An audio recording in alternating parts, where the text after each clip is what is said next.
రాష్ట్రీయ వందనాలు స్వీకరించడం జరిగింది.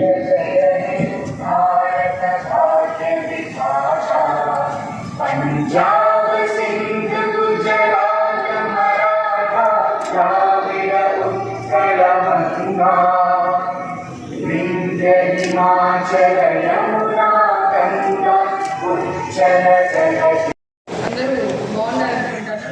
15th ఆగస్ట్కి కలిసాను. మళ్ళీ మీ అందరినీ ఈరోజు ఈ రకంగా కలుసుకోవడం నిజంగా చాలా సంతోషం.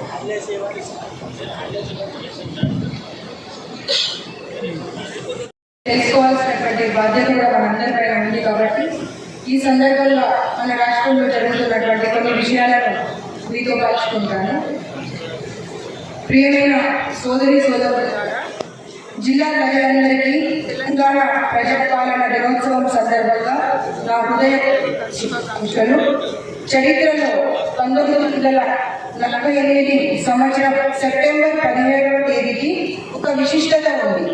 76 సంవత్సరాల క్రితం ఇదే రోజున మన తెలంగాణ భారతదేశంలో అంతర్భాగంగా మారింది.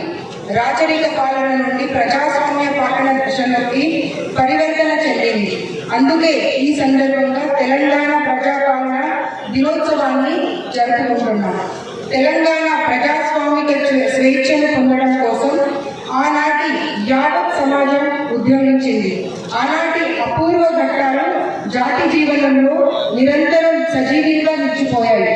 నేటి సందర్భంలో ఆ ఉజ్వల ఘట్టాలను, ఆనాటి యోధుల వెలకట్టలేని త్యాగాలను తలుచుకోవడం మనందరి బాధ్యత. ఆదివాసీ యోధుడు కొమరం భీం తన అమరత్వంతో చరిత్రను వెలిగించిన దొడ్డి కొమరయ్యలతో పాటు నాటి పోరాటానికి నాయకత్వం వహించిన మహనీయులు రావి నారాయణ రెడ్డి, స్వామి రామానంద తీర్థ, భీమరెడ్డి నరసింహారెడ్డి, వీరవనిత ఆకలి ఐలమ్మ, ప్రజా ఉద్యమానికి సేనాధిపతిగా నిలిచిన ఆరుట్ల రామచంద్రారెడ్డి, ఆరుట్ల కమలాదేవి, బొమ్మగాని ధర్మభిక్షం గౌడ్, దేవులపల్లి వెంకటేశ్వరరావు, భక్తం ఎల్లారెడ్డి, అలాంటి వాళ్ళు ప్రజానేతల త్యాగాలను సగర్వంగా స్మరించుకుందాం.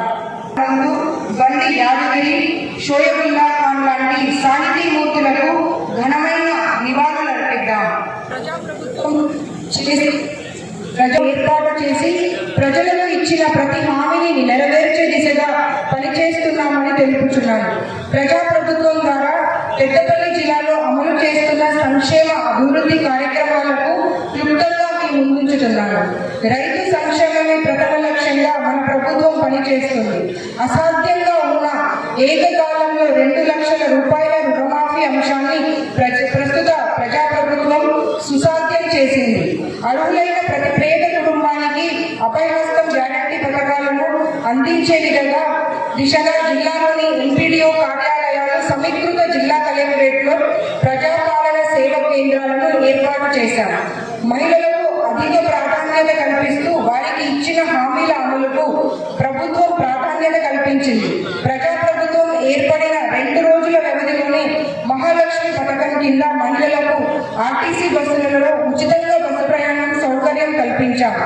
నిరంతరం పెరుగుతున్న గ్యాస్ సిలిండర్ ధరలతో గతంలో మహిళలు తలకు మించిన ఆర్థిక భావంతో ఇబ్బందులు పడుతున్నారని అది తొలగించేందుకు ప్రభుత్వం 500 రూపాయలకే గ్యాస్ సిలిండర్ సరఫరా పథకాన్ని ప్రారంభించింది. గృహావసరాల నిమిత్తం 200 యూనిట్ల వరకు ఉచిత విద్యుత్ సరఫరా చేసేందుకు ప్రభుత్వం గృహజ్యోతి పథకాన్ని ప్రారంభించింది. రాష్ట్రంలోని మహిళా సంఘాల శాసన సభ వ్యవహారాల శాఖ మంత్రి వర్యులు, పార్లమెంట్ సభ్యులు, శాసన మండలి సభ్యులు, శాసనసభ్యులు, ప్రజాప్రతినిధులు, కళాకారులు, న్యాయాధికారులు, పోలీసులు మరియు వివిధ శాఖల అధికారులకు, సిబ్బందికి, ప్రింట్ అండ్ ఎలక్ట్రానిక్ మీడియా జర్నలిస్టులకు అభినందనలు తెలియజేస్తున్నారు. తెలంగాణ ప్రజాపాలన దినోత్సవం వ్యాపారవేత్తలుగా తీర్చిదిద్దే దిశగా ఇందిరా మహిళా శక్తి కార్యక్రమాన్ని ప్రభుత్వం రూపొందించింది. వచ్చే 5 సంవత్సరాల కాలంలో దాదాపు 1,00,000 కోట్ల రుణాలు మహిళలకు అందేలా చర్యలు తీసుకుంటున్నాం. ప్రజలందరికీ సకాలంలో నాణ్యమైన సేవలు అందించాలి. ప్రజాప్రభుత్వం యూనివర్సల్ హెల్త్ కేర్ పాలసీ రూపొందిస్తుంది. రాజీవ్ ఆరోగ్యశ్రీ పథకాన్ని బలోపేతం చేసింది. మన జిల్లాలోని స్థానిక యువతకు ఉపాధి లభించే విధంగా వివిధ కోర్సులలో అవసరమైన శిక్షణ అందించేందుకు ఎంపీడీఓ ప్రాంగణంలో ఆధునిక టాస్క్ సెంటర్ను ఏర్పాటు చేశారు.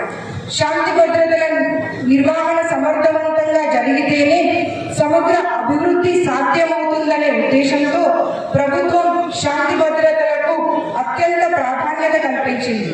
యువత డ్రగ్స్, గంజాయి వంటి వాటికి అలవాటు పడి జీవితాలను నాశనం చేసుకుంటున్నారు. దీనిని నివారించేందుకు ప్రభుత్వం కఠినంగా వ్యవహరిస్తుంది. జిల్లాలోని వివిధ శాఖల ద్వారా ప్రభుత్వ సంక్షేమ పథకాలను, అభివృద్ధి కార్యక్రమాలను ప్రజలకు అందిస్తున్నాం. నిరంతరం సంక్షేమ అభివృద్ధి కార్యక్రమాలను ప్రజల వద్దకు తీసుకువెళ్లడంతో పాటు వాటి విజయవంతానికి కృషి చేస్తున్నాం.